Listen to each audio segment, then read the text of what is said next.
Welcome to the Firearms Insider Gun and Gear Review Podcast, episode 194. On this show, we showcase gun reviews, gear, and anything else the gun enthusiast may be looking for. We strive to evaluate products from an unbiased and honest perspective. I'm your host, Chad Wallace from the Firearms Radio Network, your source for broadcasts for shooters, hunters, and all things firearms related. Today, we kind of have a short crew. With us, we have Rob and Tony. Hey. No. Wrong verbiage. Nope, short crew. Okay. Since Rob's spouting off, we'll go into what did you guys do in firearms this week? Well, I'm really scarce for firearms this week. I had a very sick pet, so I spent most of my last week taking care of my pet, but I guess this kind of counts. I rigged up a lighting system in my safe. I went to Home Depot and bought some of those strip lights and the LED strip lights and used some double-sided sticky tape and Velcro to stick them up to the inside of my gun safe. So that is gun related. Yeah, right? That's gun related. Tony? You put Velcro in your gun safe? Yeah. Well, okay. Yeah, to secure the lights to the ceiling, to the top of the gun safe. Today, Junior. I got sent some Holosun red dots, so I mounted one. It was the 530. I forget the number designation. I think that one with. It's a 503 CU from the picture I saw. Yeah, thanks, man. It's the one that uses solar to power it also. And I mounted it on my dissipator upper from Palmetto State Armory, my G-Wax Armory lower. A lot of fun. Zeroed. If I hadn't screwed up, I would have zeroed in like 3 shots. But, you know, that whole up is down is up kind of, yeah, don't be a dork. Pay attention to what you're doing thing. But it was really quick to zero. And then I got a Holosun 403 GL, and I'm mounting that on the SKS Sabertooth Mark II chassis that's Jersey legal. So nice. That's my build. That's what I'm building. Hopefully I'll get it all done this week, even though I have some stuff planned on Saturday at Cherry Ridge Range. I'm volunteering for a shoot there. And then I don't know if I told you guys this last week, but Hellenbach, Helanbak, actually sent a lower, AR-15 lower, that's going to be the basis of the diversity shoot build. So they actually sent one out. It is really, the only other lower I have a G-Wax Armory polymer lower, so that's all one piece. And then I picked up 2 blemished Palmetto State Armory lowers. Wow, the difference between their finish alone on this Hellenbach, I guess that's how to pronounce it, lower, it makes the Palmetto State thing look like it's a blemished lower. Is it a forged or billet lower? I don't know. How do you tell the difference between forged and billet? Okay. Well, no, the difference is one's basically dropped into a mold. I think that's the billet. Yeah, and they the other hammer one's it. basically cut out of a big old hunk of aluminum. No, the forged one's dropped into a mold, I believe, right? No, kind of. It's kind of a chunk of metal, and they pound it into the mold. And that's the reason why we're not the AR-15 podcast. That's the forging. Yeah. Hey, Tony, got a question. Do you need some more pistol grips? Oh, you stink. No, hey, in all seriousness, do you have to build this thing to New Jersey compliant so it's going to be boring to shoot, or can you build it fun? No. It's obviously, if I have it here, it's going to have to be New Jersey compliant, but that only really means for me no bayonet lug and no fixed stock. And a fixed stock. Okay, that's not that boring. Oh, well, the muzzle device has to be permanently attached. You know what I mean? So I have a decent muzzle device. Adam's Arms donated one, and also my friends from Auto Material donated. They're really nice comps. Oh, wow. Cool. So Yeah, it's not going to be trash. I mean, I'm trying to make something quality that people actually would want to buy some raffle tickets and be a part of and shoot. So you're going to raffle this bad boy off? Yep. Nice. I'm building it. Come on the raffle tickets, right? Well, I'm building it, and then we build it, and I'm going to use it as a reason to actually get people to shoot and introduce people to it on this, to AR-15s, to the companies that donated their stuff, like Hollow Sun, like Hallenbeck, and like Faxon, because it's going to have a 16-inch gunner barrel on it. So again, quality stuff I'm putting together. Even my friend Rhiannon, she donated what the heck was it? Oh, she donated a freaking cool charging handle. Oh, nice. And a dust cover. I'm just saying, people have reached out and they want to actually help with the diversity shoot and help build this rifle. And again, it goes back to the community. This is not, hey, Tony's got an AR. Nah, I already have one. Never were impressed. I mean, it's not a big deal for me to have an AR. If it wasn't for teaching classes, I wouldn't have one. You had an AR with the fun switch when you were in the Marine Corps. Right? It wasn't fun. It was a 3-round burst. Only the military could take all the fun out of having something that should be fully automatic. Really? It wasn't full auto? No, he's not that old. No. Yeah. No, I thought the military it's A2, bro. Full auto. They don't do full auto anymore, huh? They have some units do now. They have M4s, some of them with full auto, but I think the Marine Corps still stuck with 3-round burst.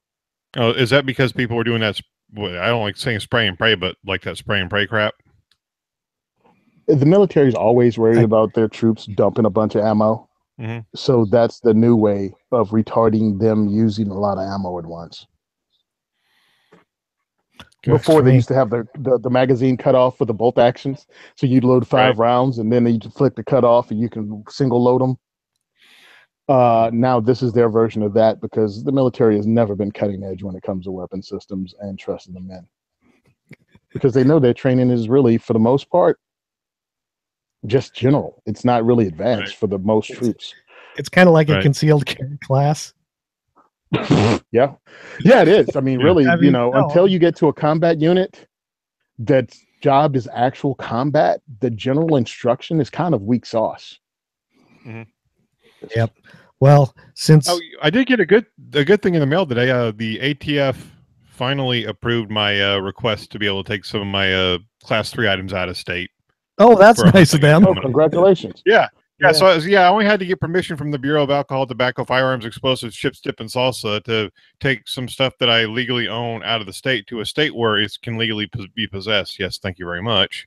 Exactly. Yeah. Well, why did I do that? I didn't need to because they're suppressors, but in case some better safe than sorry cop in Georgia pulls me over, I want to make sure that dot all of your I's, cross all of your T's when it comes to stuff that can get you federal jail time. No kidding. And lose my job. Yeah. So because you guys did stuff in guns, I didn't even put lights in my safe. So my safe already had lights. Oh. So yeah, mine have the little, stick on push button lights.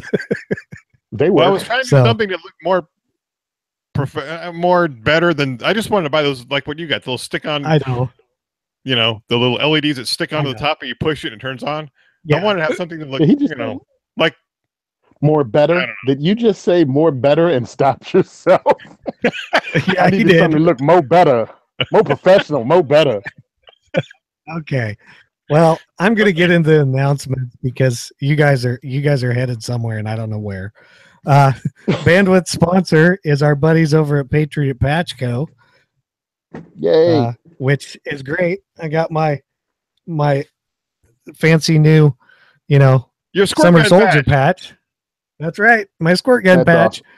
I got one. No, I still think last month's patch was better. I kind of like the squirt gun, but hey, whatever. Supposedly because, well, I'm kind of a loser as usual. I didn't go check out and see what the new patches were that you can pre-order. So they're out there following. But you can still sign up for Patch of the Month Club over there. We also have our listener support program. You can go to the support page at Firearms Radio TV /Pledge Gun Gear Review Podcast, and pledge some money to help support us. Or you can support the other shows on the Firearms Radio Network at firearmsradio.tv/pledge. Don't forget to use our Amazon affiliate link if you're shopping Amazon. And there is a Black Bag Resources code for Simon Says Train, which gives you, basically it donates the products to Tony and his diversity shoot. So we got that. And today we have a fun-filled show of a review that I have on the Mepperlite FT Bullseye sight. And then we'll talk about the full conceal Glock and also the Trigicon's new 4-16 AccuPoint. So we'll get right into my lovely review, which I did not prepare for much.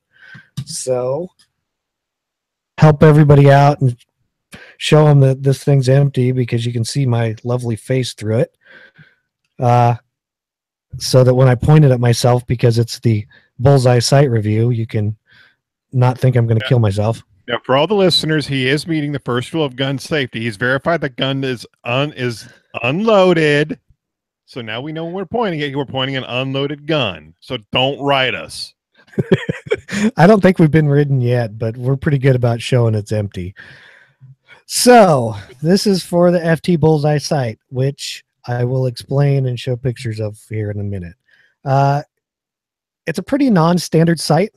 As I put in the review, it uses a bit of smoke and mirrors, but it actually works better than I expected it to. When I first saw this sight, probably 4 or 5 months ago, I immediately sent him a review request because it kind of piqued my interest on what it would be like. It is a fiber optic tritium sight, and it does not require the front blade.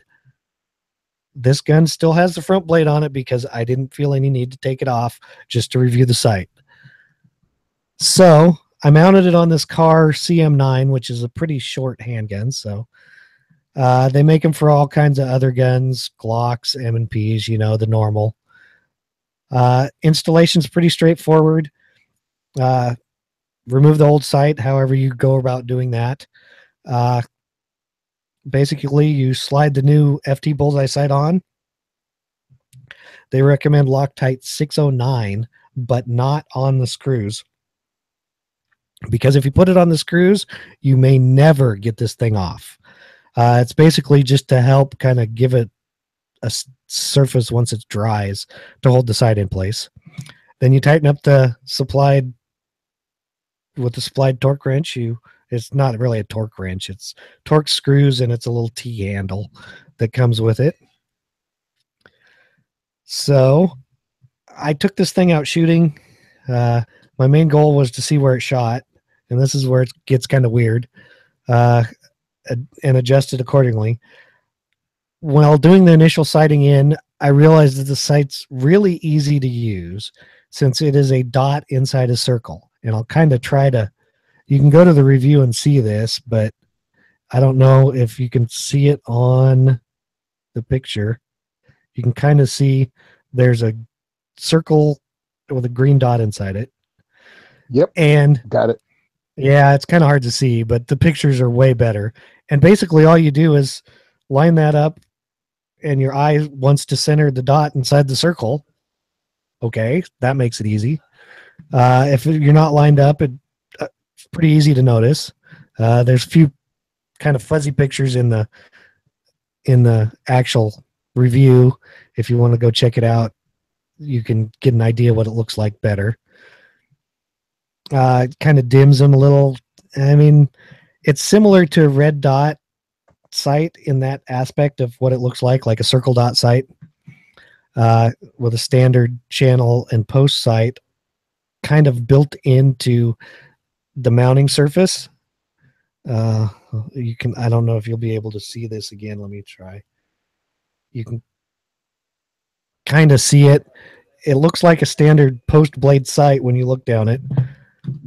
And also, it's pretty easy to line up and learn. Unlike an RMR or something, the circle dot sight, the FT Bullseye, is on the same plane as your standard sights. So if you're used to bringing the gun up and looking for standard sights, it's going to be easy for you. I did notice a few quirks with the sight, noticeably the lack of windage adjustment. And I kind of have to explain this to you. You can move the sight left or right, but because everything in the sight itself is all on this one single plane, that moving it left and right really does not shift the point of aim any, because you're not moving the front and rear section of this. So what I did to get it to shoot with my chosen ammo was I loosened the screws and kind of cocked it the one side. There's a little bit of play, not much, but a little bit, and then tightened it back down, and that seemed to help quite a bit. And it seemed, like I said, it seemed to help quite a bit. Next up is the size of the notch post sight, the fake one, as I like to call it. Because of the integration of the fiber tubes and the tritium and how it projects the circle dot, the size tends to cover up a lot of the target. I don't know if I'm going to be able to actually show you anything like this, but you can kind of tell that it covers up quite a bit of whatever you're aiming at, as you can tell by my window blinds or whatever. So there is that. I was shooting at once when I took it out. I was shooting 6-inch steel plates. They're about 15 yards out. You can only see about the top third of the plate, which kind of, it makes it a little harder to line up, because you want to put the dot circle directly on where you want to shoot, but the problem is it's now covered up. So you're best off if you shoot with one eye closed. It doesn't work as well with this. You definitely want to use both eyes open. Now, the one big problem I found with this sight is that if you are aiming at something brightly lit and you're in a dimmer area, it tends to wash out, kind of like standard tritium night sights do. So like if you like shine a flashlight at like a white or tan wall, and then you're aiming at something that's in that reflected light, you tend to not really see the green in the circle dot. So you're kind of stuck with the fake kind of sights that are on it, which isn't that big of a deal, because like with a light at that distance, it's not really going to make that much difference. So even with the quirks that it has, the sight does work well. I timed myself before I put the sight on, and also after. What I did was I just had like an IPSC style target at 7 yards and 15 yards. And, you know, I had it low ready because I didn't want the times to affect drawing or anything else like that. And I shot like 25 rounds each yardage. You know, it was like 12 basically with it, say 12 each. The 13 one, I don't remember where it went. At the 7 and 15, the times after I averaged all the times were close enough that for me, it didn't matter. It wasn't quicker. It wasn't really slower than my normal kind of average. The accuracy with this particular gun, really, it was almost identical. If I took it out, it doesn't say this in the review, but I did take it out to like 25 yards. And with this little small gun, it's pretty much, if I can hit the A zone of its standard USPSA target, I'm doing phenomenal, and that's slow fire. And even with the FT bullseye sight, is about the same. So there's that. I did sprinkle some dirt on the sight to see what it looked like that way when I was at the range. Then I came home and put some dirt and water on it for a picture. Even though the sight picture was dimmer with the dirt on it, it's still easy to find, especially in light.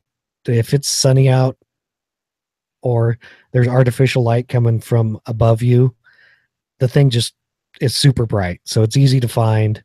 I did notice, I didn't shoot it with the water on the sight, but if I put a drop of water, just one drop directly on the sight, it kind of makes it so you can't see the outside of the circle. You can still see the dot. So it makes it a little harder, but it's still there. So we'll do that. The FT Bullseye, as you can see by looking, is quite a bit longer than most of your sights, standard normal sights, but that's so they can fit everything in there and only need one sight plane. But it's really square, so you can pretty much rack the thing one-handed off of whatever you want. It's tough enough. I tried it on the table, etc., etc. Didn't have any problems with it. I mean, of course, racking this small gun off of like a belt or something is still pretty hard, but it can be done. I have 3 different holsters for this particular firearm. The sight didn't interfere with any of them. So most of the time, unless it's covering a lot of the slide, you're probably not going to run into any problems. And since it's kind of like a red dot, but it's not electronic, it works fairly well. So we'll go through the Firearms Insider 8 key points. The claim to fame is quick access day-night sight. Target market, pretty much somebody wanting combination tritium fiber sight. Features and benefits, rapid target acquisition. It is fiber optic. Does have tritium in it, so it lights up. The circle dot reticle is a pretty big feature. There is no front sight needed, so it on, like, say you get a different slide for your Glock and you want a mechanical sight, not a red dot or something with a battery, you can put this on and don't need a front sight. You can also get it with red instead of green, so that's the other options available. There are a couple of what others are saying and a link to a review on the Truth About Guns in the review. Now, the price point, MSRP, is $199.05. Don't ask me where the 5 cents comes in. Retail, the Glock version and a few of the others on Amazon, you can get it at $169.88. So if you need it now, you can go to the Mako Group, who imports the Mepro Light sights, or Amazon. For our rating, the pros, it's intuitive and easy to use. Super easy installation. It's super bright in daylight. It has tritium, so it works at night.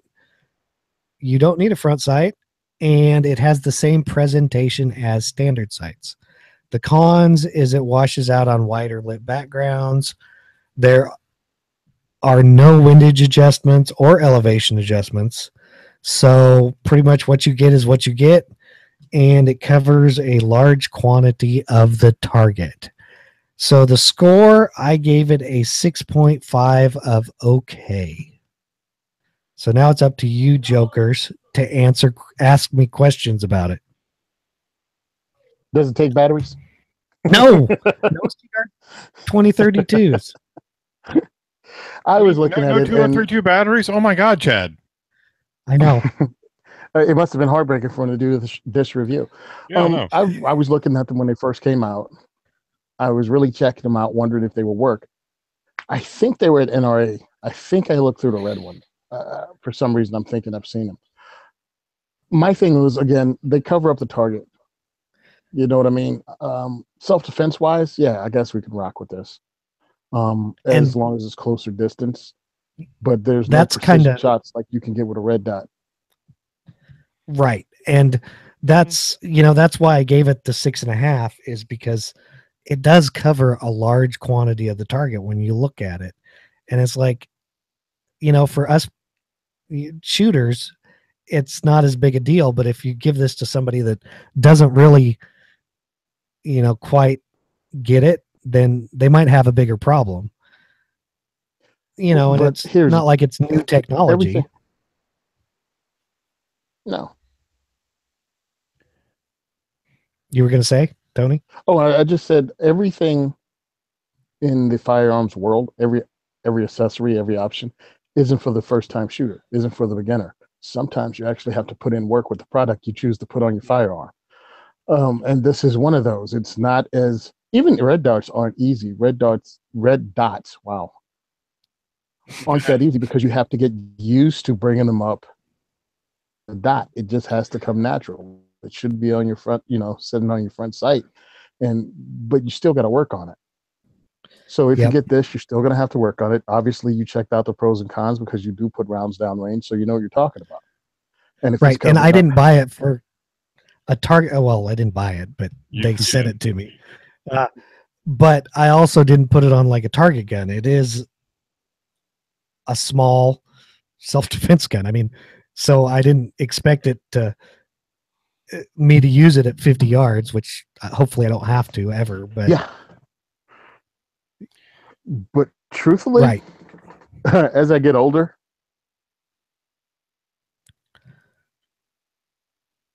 I think Tony froze on us. Okay, hey, did I freeze on you? I was reading your statement in there about the windage. Yes, adjustment. I thought that was kind of interesting. That I guess you're not really shifting the front, because in my pistols, when you shift the rear sight, you still got the front sight as a fixed focal point. Correct. You're actually changing your point of impact. Right. And all this, you're just sliding it back left and right. So, yeah, that's for me, because every gun, every ammo, they shoot in different locations. I mean, I really like adjustable sights, but I also understand that you can't have adjustable sights on everything. I guess you could, but why not?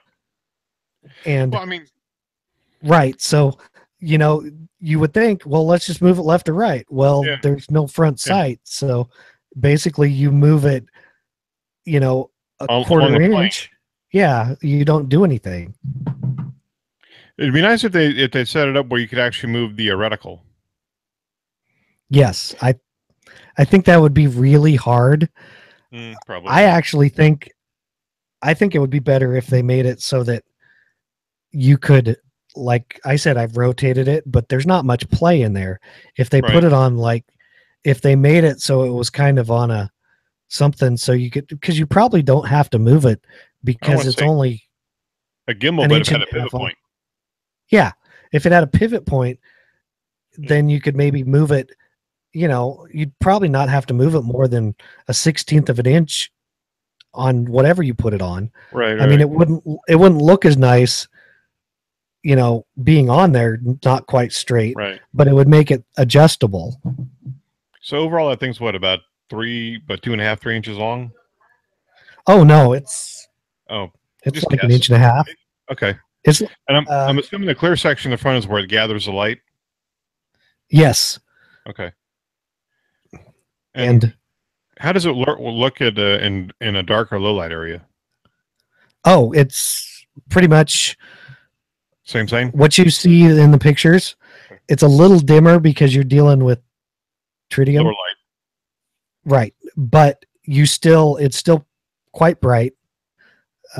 Like if it's dark, it's still easy to see. Okay, so you can still see even in a dark room? Right, because the tritium takes effect over the fiber.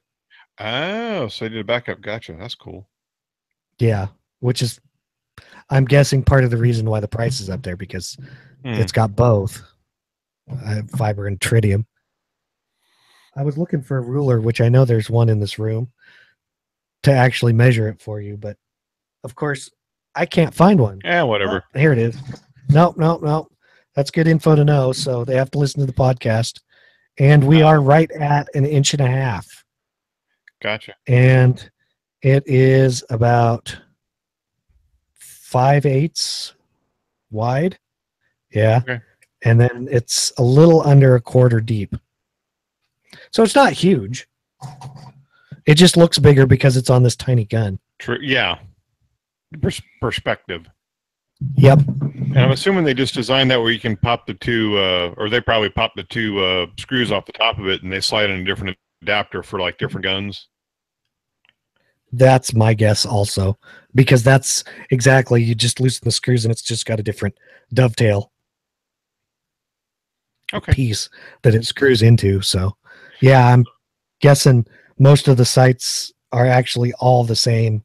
Right. And it's just that piece. I think it's an interesting sight for a pistol. I'm not seeing a market for, based off what you said about elevation. Well, there's no elevation at all in this. So most of your fixed sights don't have elevation either. So true. Yeah, I'm saying, what I was saying is like for competition shooters or, you know, the super accurate people, this probably wouldn't work. I would, if it were me and somebody said, do you think this would work well for competition? I'd be like, it depends on the competition. If you have long shots, I wouldn't recommend it. Some people like them. I guess it kind of depends. If competition shooters going to put in the work, so they're going to know their sight anyway. But I'm just thinking, if you have a small target and you need to hit it like a 6-inch plate at 25 yards, that's gonna be a hard shot with this sight because you're covering up so much of it. Right. Yeah, that's pretty much where I'm setting at with this. You cover up a lot of the sight. People go, well, you know, a pistol's for short range. It's for what do they call it? It's a gut gun. It's a belly button gun. I'm like, it's what you have when your fight happens. That's right. Yeah. I don't know whether it would be 3 rounds in 3 feet in 3 seconds, or whether it be the guy shooting up the Home Depot and I'm stuck on the same aisle he is, and it's a 25 to 30 yard shot. Now you're covering this dude up. I'm just saying, understand your distances of where you live, and then understand what this site may or may not take away from that. Right. And well, I mean, like, look at my house. I mean, from my front door to my back sliding glass door is at least 35 feet. Because I got one of those, you know, long spread out floor plans, you know, where you got to take room. So. See, and the thing is like with this site, the main part that it covers up is sideways. And so like full human silhouettes are easier than like a small target would be. Yeah. Just because of the way it is. So, you know, you're going to be more accurate on a larger target just because you can see more of it. Yep. Just again, just know that it's thicker than a normal sight, and you're going to have to work with it because it does have a really cool dot. It's right there for old eyes like mine or eyes that are getting older. Pow. It's right there. It really pops. It really does pop. So yeah. And for ancient eyes like mine, as Tony would say, you know, these 500-year-old eyes, it's hard to see stuff. To all the black powder smoke that's gotten in them over the years. Okay, we're done with NFT bullseye. I guess my question is the double channel design. This is what I was looking at when I first saw this. Is did they design that to be kind of, oh yeah, you can still use the clock style sight if you want to without using the glowing dot, or I think so. So like, I mean, you know, because you look at it and it still gives you an outline of a real sight. Right. And I think that's for like super close, or what I found with it is it also helps you line it up because you're used to going to a site that looks normal to you, most people. And then when you line that up, you find the circle dot and then you just line it up and you're good to go. Oh, I think they did a good job with that. I really do. Yeah. I think it's way better that it has the grooves in it to give you a real sight picture than if it was just solid, which they could have made it. Well, they really could have just made it one channel, right? Just the with the center part, right? I don't think so. I think actually the way they made it is the center channel is like the dot for is the light and stuff for the dot. Right. Or vice. And then the outer two are like angled into they're reflected in probably to the actual lens. Oh, you mean they're using those as additional light gathering sources? Yeah, they all. Okay. There's kind of a weird circle. I don't know exactly. But so basically, you're trying to put to square up the dot in the circle. Yeah, that's all you do, and put it on your target and shoot. Gotcha. Okay. All right. Yep. Please, let's get to this other thing. Please. Okay. Please. Okay. So now we're into the product spotlight. So we're gonna do the Trijicon first, and then go to the other one. No, we'll leave the best for last. Now, okay. Okay, so the first up is the Full Conceal M3 G19, and I'm going. It's a transformer. It's exactly what it is. I'm going to explain this to you, and I'm sorry. Know that this is not an actual production unit. This is a prototype that I've seen, and it's basically to show that it can be done, and they're going to work on it and perfect it. So what it is it is a Glock 19 that the magazine in the handle folds underneath the barrel. Whole trigger system has this little folding piece, so you can basically take your pistol, since we have one here, and it's cut like where my finger is, and you can't really explain it on the podcast, but and then the pistol grip basically folds forward. And the whole trigger guard folds forward, and they've designed a way for the trigger to fold forward with that whole unit, so it just basically collapses in on itself. Correct. And it folds up to about the size of I think they got a Samsung Galaxy S8, which basically preference. So basically a cell phone. Yeah. Which my thought was, well, thank God they used the S8, because if it was the S7, they probably would have caught fire to the whole thing and burned them alive or something. I don't know. Right, melted the plastic. But also, I was able to talk to these guys when I was at TriggerCon, and it's neat because of the concept is kind of neat, in my opinion. They also said that in there, when the trigger will be, when it's folded, it'll be disconnected. So, it's not like until you fold it complete and it latches, the trigger's not going to be there. A fairly big assumption that they're going to assume you're going to fold it unloaded. That's my assumption too. Yeah. But I'm just saying. So there is that. There's not really any information on the thing. What we know. It folds. Tony's getting ready. It's kind of neat how it does it. I don't know if it's going to catch on. I mean, the company Full Conceal they make like super short cut off, like other pistols that don't fold. They chopped off part of the grip. Yeah, that too. Huh. Yeah. They chopped off part of the grip. Folding trigger guard, all on the Glock 19. Hey, is it drop safe? Looks. It's not a SIG. Oh. Where's Zane at? Probably somewhere ordering this online, because it seems like such a great idea that no one asked for.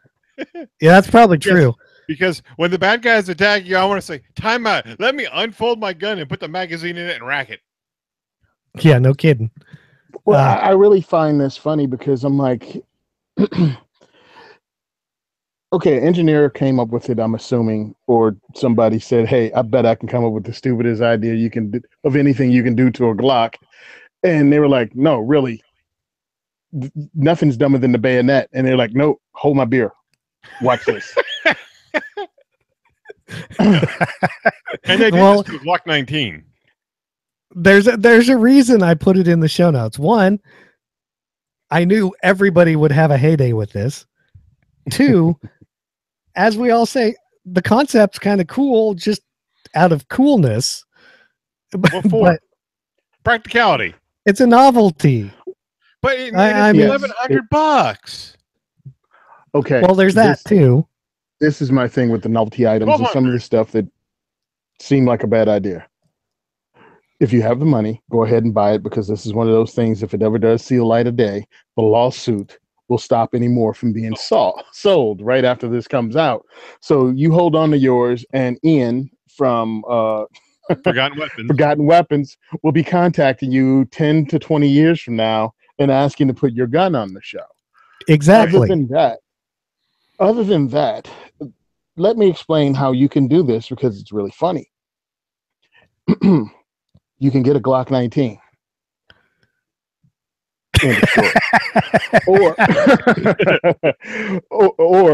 or another thing is you can get a Glock 19 and cut the grip down to the size of a Glock 26.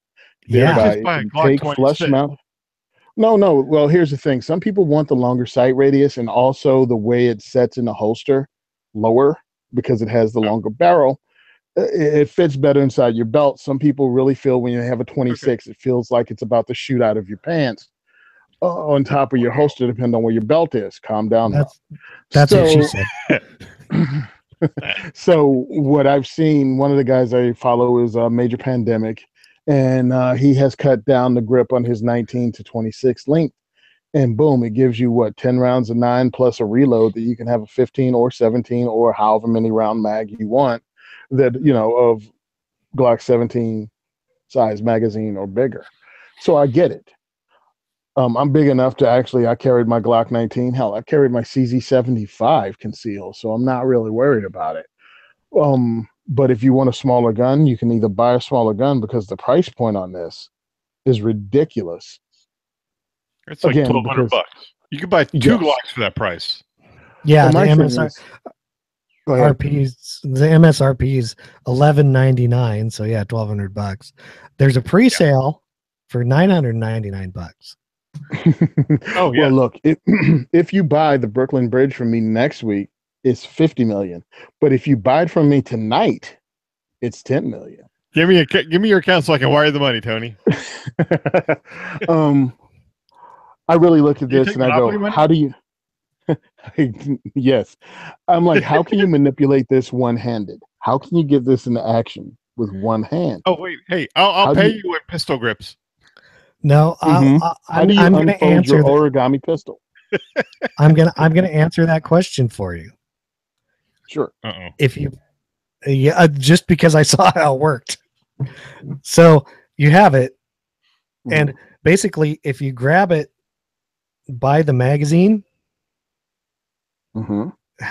because it's sitting under the barrel, okay, you can it'll just fold. You can kind of like twist the. Wow, it's an origami gun now. And it'll fold back and latch. Oh, so you do the wrist flip from the butterfly knife thing, and it'll snap your gun. Exactly. Okay. Exactly. But it is possible. Okay. Zane said he wishes he could be on because he had a few things to say about it, and I'm guessing the only thing he had to say was, "I want one." I'm thinking Zane thinks it's a really good idea, and he wants one. I mean, the next thing he's going to do, fanboy, yes, he's going to figure out how to do this on what, an AR-15? Yeah, well, those only 2 guns he knows how to shoot, an AR-15 and a Glock. So. Well, I mean, did you see the SIG, the full conceal for the SIG pistol they're doing? That little, we're going to sell you a thing to hold the magazine in front of the gun, or right underneath the barrel. Yeah. Good grief! Why don't you just get an extra magazine belt or an extra magazine pouch? I don't know. I don't know. I mean, the gun industry has always had these. We've always had bad ideas that come about. Yep.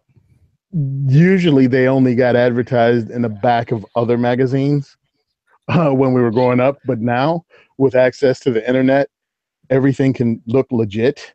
You know what I mean? The amount of money you spend for a website and a YouTube channel has given people legitimacy to things that are quiet, like the footsteps of a Navy SEAL, if you pay to see it on every gun video on YouTube. So this is just another one of those things that's a horrible, horrible idea. And the other thing, I hate to really put the nail in, or a nail in the coffin, but if you buy this, I can promise you Glock is going to say our warranty is no longer valid once they did that cutting into the frame and removing the trigger guard and the trigger. So any issues, if this place goes belly up, any issues with a gun, you're pretty well hosed, you know? But it's a Glock. No matter what condition, it's never going to go in for warranty repair. Because it's Glock perfection. That's right. Okay. Oh, I'm going to go. Okay. I'll be right back. Should we put this one to rest? I think somebody should bury it at sea just so no one gets hurt with it. There you go. I think we should get some C4 and have a fun day with it. Okay. Well, now we'll go into something that's probably worth the money that you would pay. This is the Trijicon 4-16x50 AccuPoint. I guess it's fairly new. The MSRP on it is $13.99. So there is that. I mean, as we all know, Trijicon ain't cheap. No, but they make good glass. So, you know, I don't see a problem with the price of this, really. I'm not going to buy it, but it comes in 4 different models. It's a 30 millimeter tube. You can get a standard duplex dot, an MOA dot, or a BAC triangle post. All of them you can get in green, but if you get the BAC triangle post, you could also get it with red or yellow as the illumination on it, which is their, you know, tritium illumination. And then, you know, you can click on one of those and get the specs. It's advanced fiber optic tritium aiming point, helps dual illumination system, adjust the aiming point brightness for lighting conditions with a manual brightness override. That's a nice plus. Your standard hard anodized aluminum body, generous eye relief. I guess you'd have to see that for the side parallax adjustment. Let's go into some other stuff. Like I said, you can get the different reticles. It looks like it is 13.9 inches long. It weighs 24.2 ounces, which really for what you're getting, that's not too bad of a weight. You know, like I said, the day reticle color is green. The night reticle color is kind of an amber, I guess. And it's got eye relief, standard quarter MOA clicks, and it's waterproof to 3 meters. And that pretty much sums it up. Where do you see amber at? If you click on the specs, and then it goes day reticle colors green. I'm on the MOA dot one.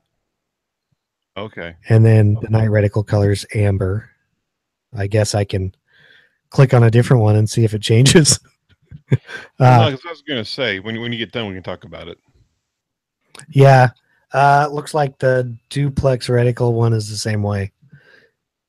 I don't know. The night reticle color, they're using an amber, which means that's probably the tritium color they're using. The day reticle is probably their fiber optic and the battery. So, you know, it doesn't say if it uses my favorite type battery, but I guess it probably does. This is the AccuPoint. I didn't think the AccuPoint had batteries in it. I thought the AccuPoint was strict tritium. By the sounds of it, this one has power. The reason I say that is because the way it said it has a manual override. I think the manual override is the ability to shade some of the tritium. Yeah, because I've shot the light beam. Yeah, I've shot Trijicons, and the pictures on their website for the AccuPoint, they look like an AccuPower rifle or AccuPower scope. Because the AccuPoint scopes, if you look at the one at the top of the website where you've got the little like pink band, and what that is, that's a light capturing band. And what you do is you rotate that little. There's like a little cover. And you say, okay, say you're in a bright daylight area, you rotate that thing all the way open to get more light in there to get a brighter reticle. And say you're in a lower light area, you can take that thing and twist it off or cover it up so you get a not so bright light. Right. Or if you're shooting at night, you can open it up again to get more light in there. Because I mean, like I said, I've shot them, and it's usually green, and it's just how bright you want it. And that's the only thing about them is just the little center point, the little dot in the center is what lights up on the. And when it's either lit up or it's not lit up, I don't remember it turning amber. That's something I haven't seen before. I'm reading the Firearm blog article, and you're correct. It doesn't. It's only fiber optic and tritium. There is no battery.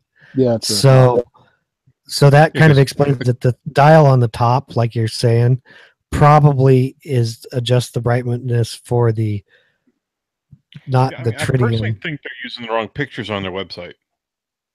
Yeah, but say that is because it's not a dial. It's actually like, you adjust the focus on a scope.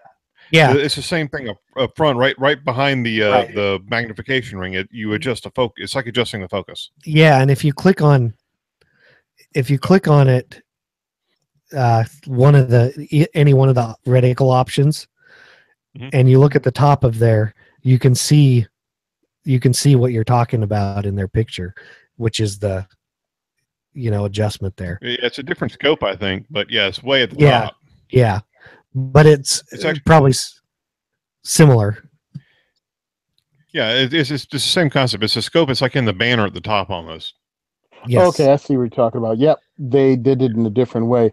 I've used these. Excuse me, not used them. I went window shopping at Cabela's and I pulled these things off the shelf. The other one, what I forgot. However, the other way they did the adjustment. Triticon is really, really, really clear glass. Oh yeah. Oh no, like I said, I've looked through them before, and it's sharp glass. Yeah, because you got power. It's annoying. It's annoying when you look through glass so clear that after you pull your eye away from it, you want to clean your eyeball. Yeah. So it can see as clear as that glass was that you looked at. Well, this goes back to a statement a friend of mine made who's an antique dealer. He looked at me and said, sometimes you have to pay for quality. You do. And this right here, and not only that, but like Vortex. God, I love Vortex scopes. My only problem with this is it's not a first focal plane. It is. I really got focal plane scope. Do what? Focal plane. Yeah, you're right.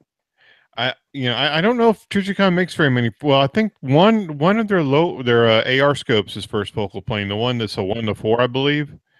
But most of them are all second focal plane scopes, which I don't have a problem with it. But yeah, I would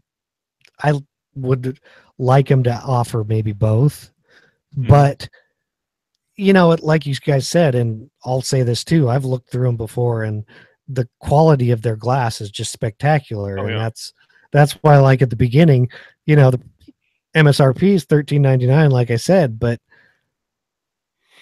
I don't have a problem paying that for knowing what kind of glass they put in these scopes. Plus, I mean, MSRP is $13.99, $1,400. You'll probably pick them up for $1,200, $1,100 to $1,200, depending on where you look for them, right? Right. I didn't look for one to see, but yeah.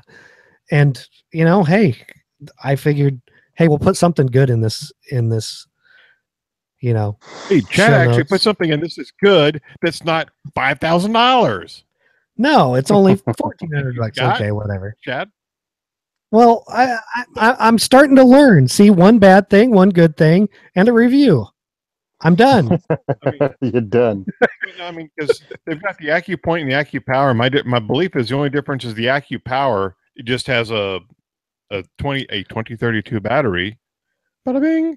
With the reticle that you rotate, so it's powered by an electric source. And I think they're cheaper than the AccuPoint scopes. Probably because there's a lot less going on in them. Okay, they don't have. Okay, I just found the 5-20 by 50 on Optics Planet for $11.90. Okay. Sounds and they're the same retail price, so sounds good. Yep, you're gonna have to pay for quality glass. It's just that simple. It's that simple. Well, at least that's the thing. I put good stuff in the show, and look what we do. We're already done with it. We can't say anything else about it. And the 4-16 is same price. Right. So it's going to be retail about the same, or yeah, $11.90, Cool. $1,200. So yep. So listener feedback. Ready. Go ahead. We still have none. Maybe somebody will leave us some. I didn't check please, we're iTunes. begging you. No, I'm beg. okay with that. So I guess it's time to give the floor to Tony and his second is for everyone diversity shoot, and he can either tell us about it or tell us when it's going to be or whatever he feels like. So take it away, Tony. I'd like to do a soliloquy now. Ooh. Second is for everyone diversity shoot. The next one is coming up on October 5th. Hopefully by then, well, actually by then I will have the Sabertooth chassis up and running with some red dots on it, to give you a chance to shoot and see actually how clear the hollow suns are. What else is going on? Going to have a couple of Henrys at the event. So you can shoot some Henrys, you can shoot a high point carbine, or you can shoot this Sabertooth. This is really turning into a fun shoot-a-thon, just so you can get some trigger time on some cool pistols. I'd like to thank Rihanna Tang for giving me a charging handle for the Diversity Shoot rifle. It's going to be a lot of fun. We're just trying to make the Second Amendment accessible to people. One of the things people say, why do you do this? Because actually putting a gun in someone's hand and in a safe environment and letting them pull the trigger for the first time does a whole lot better than all the arguments you can think of to tell somebody about their Second Amendment rights or their God-given right to self-defense. Here's a lever action 22. Put holes in that piece of paper about 10, 15 yards down. Yeah, fun, ain't it? Want to do it some more? You got to fight for your rights. And that's really what it comes down to. We're going to have food. We're going to have it at a Gun for Hire range in Woodland Park, New Jersey, October 5th, 6 p.m. We're going to have food, prizes, lots of guns, lots of good people, over 200 rental guns of all kinds of sizes and shapes. What I did when I was there last was take some pictures of some of the more unique firearms, and they're going to be appearing on Simon Says Train on Instagram and also my Simon Says Train page and the Second is for Everyone page. I'm just going to blast these all over the place so you can see some of the cool guns you can rent for free that night. I have a lot of guys come from work who want to get their off-duty firearm, and they were like, I don't know what I want. I'm like, go to the rental wall, tell them you're with me, pay for the range ammo, and come out here and shoot them and see what you dig. This Second Amendment event is just set up so everyone can get in on it. That's what I want. I want you to bring your friends from work. It's $10. That's all. It's $10 to hang out for 3 hours at a gun range, talk to gun people, shoot some rental guns, shoot other guns for free on the line, have a good time. So that's what we're doing. Second is for Everyone. Oh, and check out our new t-shirts. We have black now. So we have the white 2A 4E t-shirts and we have black 2A 4E t-shirts for all of you guys that want to order one. Again, you only have until the end of the month, August 31st, and then we either do something else or just pull the t-shirts. So that's what we're working on. Again, the money from the t-shirt sales goes to making the Second is for Everyone a 501c3 charitable organization. If you want to donate to us, go to diversityshoot.com. There's a donate button there. If you want to buy a t-shirt, go to diversityshoot.com. Just want to see when the next event is, diversityshoot.com again. So that's it for me. I really appreciate, again, as I say every week, you guys allowing me to come on and talk about the Diversity Shoot. Hey, when I inherited this, you were already here. So yeah, we're kind of stuck with you. I can't kick you out. By the way, I'd like to say hello to our new overlords, Sean and Sean. Do We Like Shooting crew. Yeah, our new overlords. Our new overlords. Well, you know, who knows? They might let us do more stuff. Okay. And I think in other news, I'll probably wind up being fired from the show fairly soon. All of us. That's all right. I won't even pretend to miss you, Rob. I know. With friends like you, I don't need no enemies. That's right. So send questions or comments to gungearreview@gmail.com. Remember to subscribe and leave us an iTunes review. I hear it helps us with ratings, but that's what I hear. Check out all the other shows on the Firearms Radio Network at firearmsradio.tv. Be sure to visit the Firearms Insider for reviews and industry coverage, and follow us at Firearms Insider on Instagram. And I think we are done. Bye, Felicia. Wow, that had no stank on it. No, it Bye, didn't. Felicia. That's better.